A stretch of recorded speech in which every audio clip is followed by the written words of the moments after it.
इसे देश के नागरिकों के लिए खोल दिया गया है। एक श्रोता है श्रीमान सार्थक जी। सार्थक जी गुरुग्राम में रहते हैं और पहला मौका मिलते ही वो प्रधानमंत्री संग्रहालय देख आए हैं।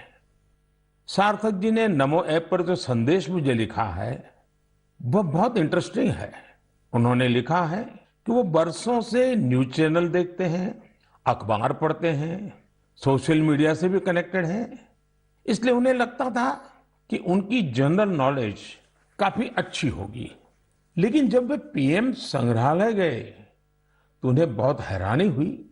उन्हें महसूस हुआ कि वे अपने देश और देश का नेतृत्व करने वालों के बारे में काफी कुछ जानते ही नहीं हैं। उन्होंने पीएम संग्रहालय की कुछ ऐसी चीजों के बारे में लिखा है जो उनकी जिज्ञासा को और बढ़ाने वाली थी। जैसे उन्होंने लाल बहादुर शास्त्री जी का वो चरखा देखकर बहुत खुशी हुई जो उन्हें ससुराल से उपहार में मिला था। उन्होंने शास्त्री जी की पासबुक भी देखी और यह भी देखा कि उनके पास कितनी कम बचत थी। सार्थक जी ने लिखा है कि उन्हें यह भी नहीं पता था कि मोरारजी भाई देसाई स्वतंत्रता संग्राम में शामिल होने से पहले गुजरात में डिप्टी कलेक्टर थे। प्रशासनिक सेवा में उनका एक लंबा कैरियर रहा था। सार्थक जी चौधरी चरण सिंह जी के विषय में वो लिखते हैं कि उन्हें पता ही नहीं था कि जमींदारी उन्मूलन के क्षेत्र में चौधरी चरण सिंह जी का बहुत बड़ा योगदान था। इतना ही नहीं, वे आगे लिखते हैं, जब लैंड रिफॉर्म के विषय में वहां मैंने देखा कि श्रीमान PV Narasimha Rao ji land reform के काम में बहुत गहरी रुचि लेते थे। सार्थक जी को भी इस म्यूजियम में आकर ही पता चला कि चंद्रशेखर जी ने 4000 किलोमीटर से अधिक पैदल चलकर ऐतिहासिक भारत यात्रा की थी। उन्होंने जब संग्रहालय में उन चीजों को देखा जो अटल जी उपयोग करते थे, उनके भाषणों को सुना, तो वो गर्व से भर उठे थे। सार्थक जी ने यह भी बताया कि इस संग्रहालय में महात्मा गांधी, सरदार पटेल, डॉक्टर अंबेडकर, जयप्रकाश नारायण और हमारे प्रधानमंत्री पंडित जवाहरलाल नेहरू के बारे में भी बहुत ही रोचक जानकारियां हैं। साथियों, देश के प्रधानमंत्रियों के योगदान को याद करने के लिए आजादी के अमृत महोत्सव से अच्छा समय और क्या हो सकता है। देश के लिए यह गौरव की बात है कि आजादी का अमृत महोत्सव एक जन आंदोलन का रूप ले रहा है। इतिहास को लेकर लोगों की दिलचस्पी काफी बढ़ रही है और ऐसे में पीएम म्यूजियम युवाओं के लिए भी आकर्षण का केंद्र बन रहा है जो देश की अनमोल विरासत से उन्हें जोड़ रहा है। वैसे साथियों, जब म्यूजियम के बारे में आपसे इतनी बातें हो रही हैं तो मेरा मन किया कि मैं भी आपसे कुछ सवाल करूं। देखते हैं आपकी जनरल नॉलेज क्या कहती है, आपको कितनी जानकारी है। मेरे नौजवान साथियों, आप तैयार हैं? कागज कलम हाथ में ले लिया? अभी मैं आपसे जो पूछने जा रहा हूं, आप उनके उत्तर नमो ऐप या सोशल मीडिया पर #म्यूजियम क्विज के साथ शेयर कर सकते हैं और जरूर करें। मेरा आपसे आग्रह है कि आप इन सभी सवालों का जवाब जरूर दें। इससे देश भर के लोगों में म्यूजियम को लेकर दिलचस्पी और बढ़ेगी। क्या आप जानते हैं कि देश के किस शहर में एक प्रसिद्ध रेल म्यूजियम है जहां पिछले 45 वर्षों से लोगों को भारतीय रेल की विरासत देखने का मौका मिल रहा है? मैं आपको एक और क्लू देता हूं। आप यहां ferry queen, saloon of prince of Wales से लेकर फायरलेस स्टीम लोकोमोटिव ये भी देख सकते हैं। क्या आप जानते हैं कि मुंबई में वो कौन सा म्यूजियम है जहां हमें बहुत ही रोचक तरीके से करेंसी का इवोल्यूशन देखने को मिलता है? यहां ईसा पूर्व 6ठी शताब्दी के सिक्के मौजूद हैं तो दूसरी तरफ ई मनी भी मौजूद है। तीसरा सवाल, विरासत ए खालसा इस म्यूजियम से जुड़ा है। क्या आप जानते हैं ये म्यूजियम पंजाब के किस शहर में मौजूद है? पतंगबाजी में तो आप सबको बहुत आनंद आता ही होगा। अगला सवाल इसी से जुड़ा है। देश का एकमात्र काइट म्यूजियम कहाँ है? आइए मैं आपको क्लू देता हूं। यहां जो सबसे बड़ी पतंग रखी है उसका आकार 22 गुणा 16 फीट है। कुछ ध्यान आया? नहीं तो यही एक और चीज बताता हूं। यह जिस शहर में है उसका बापू से विशेष नाता रहा है। बचपन में डाक टिकटों के संग्रह का शौक किसे नहीं होता, लेकिन क्या आपको पता है कि भारत में डाक टिकट से जुड़ा नेशनल म्यूजियम कहाँ है? मैं आपसे एक और सवाल करता हूं। गुलशन महल नाम की इमारत कौन सा म्यूजियम है? आपके लिए क्लू ये है कि इस म्यूजियम में आप फिल्म के डायरेक्टर भी बन सकते हैं, कैमरा एडिटिंग की बारीकियों को भी देख सकते हैं। अच्छा, क्या आप ऐसे किसी म्यूजियम के बारे में जानते हैं जो भारत की टेक्नोलॉजी से जुड़ी विरासत को सेलिब्रेट करता है? इस म्यूजियम में miniature paintings, Jain manuscripts, sculptures, बहुत कुछ है। ये अपने यूनिक डिस्प्ले के लिए भी जाना जाता है। साथियों, टेक्नोलॉजी के इस दौर में के लिए इन उत्तर खोजना बहुत आसान है। ये प्रश्न इसलिए पूछे कि हमें नई पीढ़ी में जिज्ञासा बढ़े, इनके बारे में और पढ़ें, दिखने जाएं। अब म्यूजियम के महत्व की वजह से कई लोग खुद आके अगर म्यूजियम्स के लिए काफी दान कर रहे हैं। बहुत से लोग अपने पुराने कलेक्शन को, ऐतिहासिक चीजों को भी म्यूजियम्स को दान कर रहे हैं। आप जब ऐसा करते हैं तो एक तरह से आप एक सांस्कृतिक पूंजी को पूरे समाज के साथ साझा करते हैं। भारत में भी लोग अब इसके लिए आगे आ रहे हैं। मैं ऐसे सभी निजी प्रयासों की भी सराहना करता हूं। आज बदलते हुए समय में और कोविड प्रोटोकॉल्स की वजह से संग्रहालयों में नए तौर तरीके अपनाने पर जोर दिया जा रहा है। म्यूजियम्स में डिजिटाइजेशन पर भी फोकस बढ़ा है। आप सब जानते हैं कि 18 मई को पूरी दुनिया में इंटरनेशनल म्यूजियम डे मनाया जाएगा। इसे देखते हुए अपने युवा साथियों के लिए मेरे पास एक आइडिया है। क्यों ना आने वाली छुट्टियों में आप अपने दोस्तों की मंडली के साथ किसी स्थानीय म्यूजियम को देखने जाएं। आप अपना अनुभव #म्यूजियम मेमोरीज के साथ जरूर साझा करें। आपके ऐसा करने से दूसरों के मन में भी संग्रहालयों को लेकर जिज्ञासा जगेगी। मेरे प्यारे देशवासियों, आप अपने जीवन में बहुत से संकल्प लेते होंगे, उन्हें पूरा करने के लिए परिश्रम भी करते होंगे साथियों। लेकिन हाल ही में मुझे एक ऐसे संकल्प के बारे में पता चला जो वाकई बहुत अलग था, बहुत अनोखा था। इसलिए मैंने सोचा कि इसे मन की बात के श्रोताओं को जरूर शेयर करूं। साथियों, क्या आप सोच सकते हैं कि कोई अपने घर से ये संकल्प लेकर निकले कि वो आज दिन भर पूरा शहर घूमेगा और एक भी पैसे का लेन देन कैश में नहीं करेगा, नकद में नहीं करेगा। है ना ये दिलचस्प संकल्प? दिल्ली की 2 बेटियां सागरिका और प्रेक्षा ने ऐसे ही कैशलेस डे आउट का एक्सपेरिमेंट किया। सागरिका और प्रेक्षा दिल्ली में जहां भी गई उन्हें डिजिटल पेमेंट की सुविधा उपलब्ध हो गई। यूपीआई QR कोड की वजह से उन्हें कैश निकालने की जरूरत ही नहीं पड़ी। यहां तक कि स्ट्रीट फूड और रेहड़ी पटरी की दुकानों पर भी ज्यादातर जगह उन्हें ऑनलाइन ट्रांजैक्शन की सुविधा मिली। साथियों, कोई सोच सकता है कि दिल्ली है, मेट्रो सिटी है, वहां ये सब होना आसान है। लेकिन अब ऐसा नहीं है कि यूपीआई का ये प्रसार केवल दिल्ली जैसे बड़े शहरों तक ही सीमित है। एक मैसेज मुझे गाजियाबाद से आनंदिता त्रिपाठी का भी मिला है। आनंदिता पिछले सप्ताह अपने पति के साथ नॉर्थ ईस्ट घूमने गई थी। उन्होंने असम से लेकर मेघालय और अरुणाचल प्रदेश के तवांग तक की अपनी यात्रा का अनुभव मुझे बताया। आपको भी ये जानकर सुखद हैरानी होगी कि कई दिन की इस यात्रा में दूर दराज इलाकों में भी उन्हें कैश निकालने की जरूरत ही नहीं पड़ी। जिन जगहों पर कुछ साल पहले तक इंटरनेट की अच्छी सुविधा भी नहीं थी, वहां भी अब यूपीआई से पेमेंट की सुविधा मौजूद है।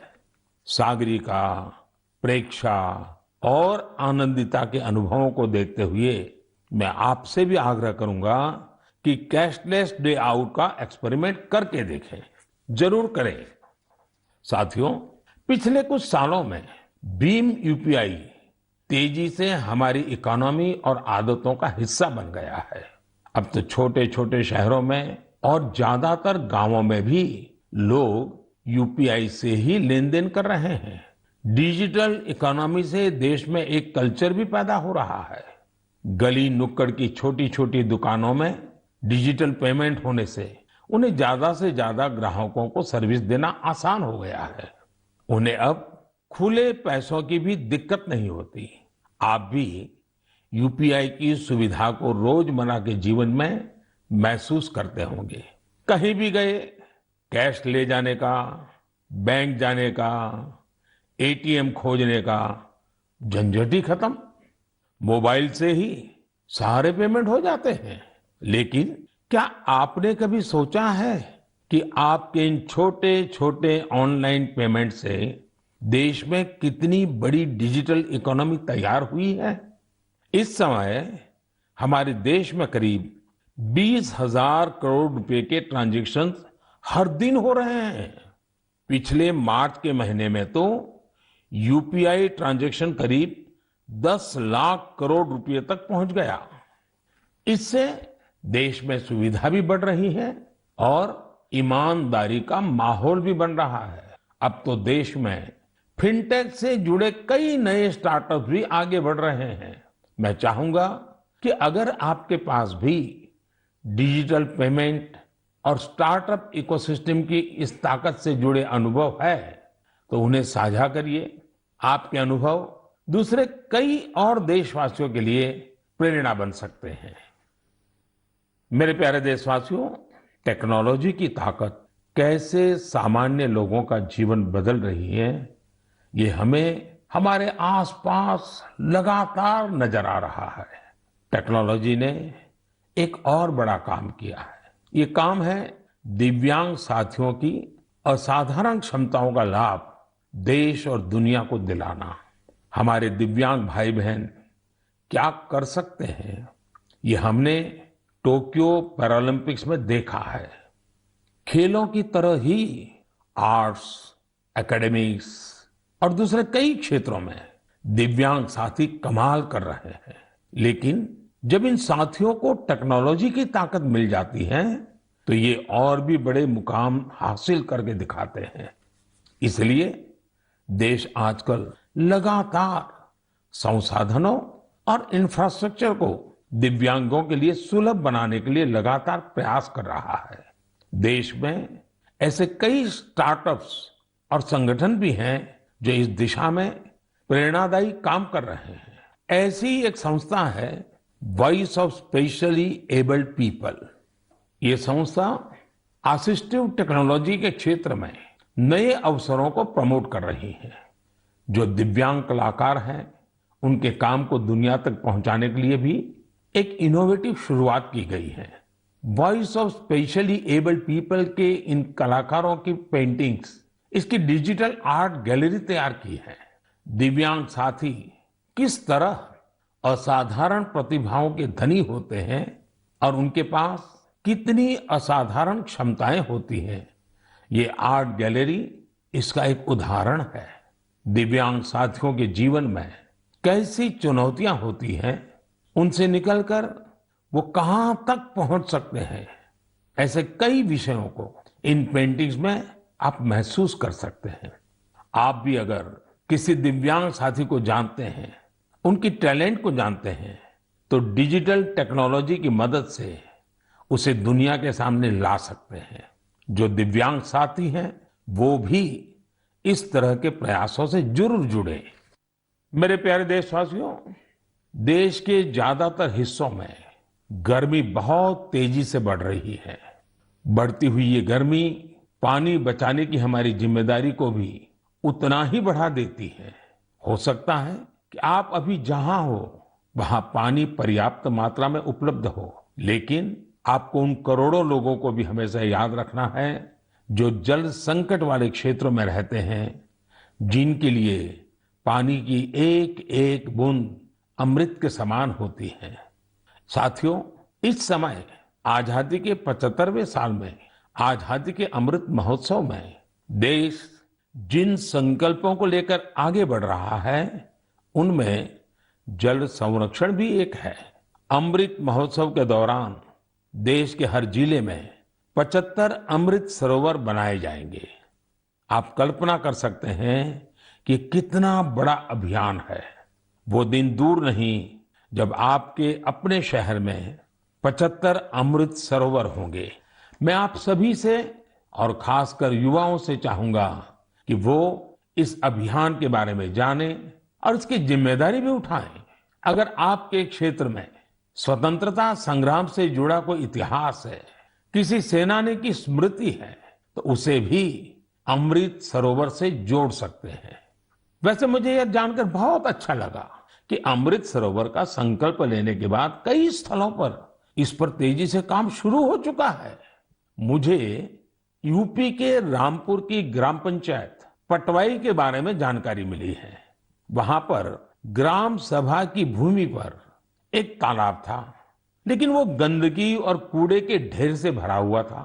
पिछले कुछ हफ्तों में बहुत मेहनत करके स्थानीय लोगों की मदद से, स्थानीय स्कूली बच्चों की मदद से उस गंदे तालाब का कायाकल्प हो गया है। अब उस सरोवर के किनारे रिटेनिंग वॉल, चार दीवारी, फूड कोर्ट, फव्वारे और लाइटिंग भी न जाने क्या क्या व्यवस्थाएं की गई हैं।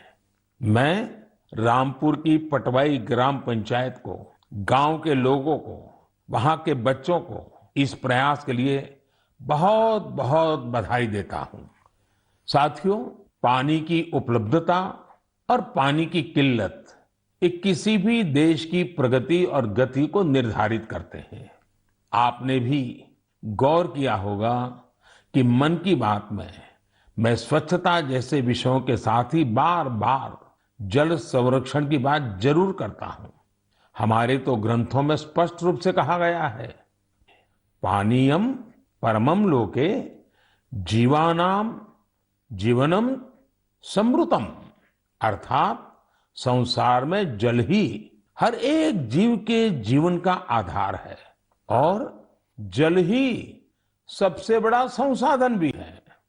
इसलिए तो हमारे पूर्वजों ने जल संरक्षण के लिए इतना जोर दिया। वेदों से लेकर पुराणों तक हर जगह पानी बचाने को, तालाब, सरोवर आदि बनवाने को मनुष्य का सामाजिक और आध्यात्मिक कर्तव्य बताया गया है। वाल्मीकि रामायण में जल स्रोतों को जोड़ने पर, जल संरक्षण पर विशेष जोर दिया गया है। इसी तरह इतिहास के स्टूडेंट जानते होंगे, सिंधु, सरस्वती और हड़प्पा सभ्यता के दौरान भी भारत में पानी को लेकर कितनी विकसित इंजीनियरिंग होती थी। प्राचीन काल में कई शहर में जल स्रोतों का आपस में इंटरकनेक्टेड सिस्टम होता था और ये वो समय था जब जनसंख्या उतनी नहीं थी, प्राकृतिक संसाधनों की किल्लत भी नहीं थी, एक प्रकार से विपुलता थी। फिर भी जल संरक्षण को लेकर तब जागरूकता बहुत ज्यादा थी, लेकिन आज स्थिति इसके उलट है। मेरा आप सभी से आग्रह है, आप अपने इलाके के ऐसे पुराने तालाबों, कुओं और सरोवरों के बारे में जानें। अमृत सरोवर अभियान की वजह से जल संरक्षण के साथ साथ आपके इलाके की पहचान भी बनेगी। इससे शहरों में, मोहल्लों में स्थानीय पर्यटन के स्थल भी विकसित होंगे। लोगों को घूमने फिरने की भी एक जगह मिलेगी। साथियों, जल से जुड़ा हर प्रयास हमारे कल से जुड़ा है, इसमें पूरे समाज की जिम्मेदारी होती है। इसके लिए सदियों से अलग अलग समाज, अलग अलग प्रयास लगातार करते आए हैं। जैसे कि कच्छ के रण की एक जनजाति मालधारी जल संरक्षण के लिए वृदास नाम का तरीका इस्तेमाल करती है। इसके तहत छोटे कुएं बनाए जाते हैं और उसके बचाव के लिए आसपास पेड़ पौधे लगाए जाते हैं। इसी तरह मध्य प्रदेश की भील जनजाति ने अपनी एक ऐतिहासिक परंपरा हलमा को जल संरक्षण के लिए इस्तेमाल किया। इस परंपरा के अंतर्गत इस जनजाति के लोग पानी से जुड़ी समस्याओं का उपाय ढूंढने के लिए एक जगह पर एकत्रित होते हैं। हलमा परंपरा से मिले सुझावों की वजह से इस क्षेत्र में पानी का संकट कम हुआ है और भूजल स्तर भी बढ़ रहा है। साथियों, ऐसे ही कर्तव्य का भाव अगर सबके मन में आ जाए तो जल संकट से जुड़ी बड़ी से बड़ी चुनौतियों का समाधान हो सकता है।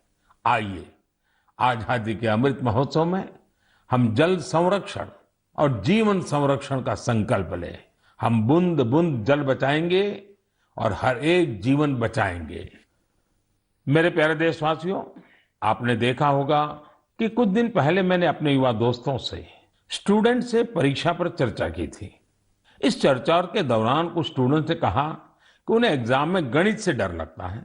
इसी तरह की बात कई विद्यार्थियों ने मुझे अपने संदेश में भी भेजी थी। उस समय ही मैंने ये तय किया था कि गणित, मैथमेटिक्स पर मैं इस बार के मन की बात में जरूर चर्चा करूंगा। साथियों, गणित तो ऐसा विषय है जिसे लेकर हम भारतीयों को सबसे ज्यादा सहज होना चाहिए।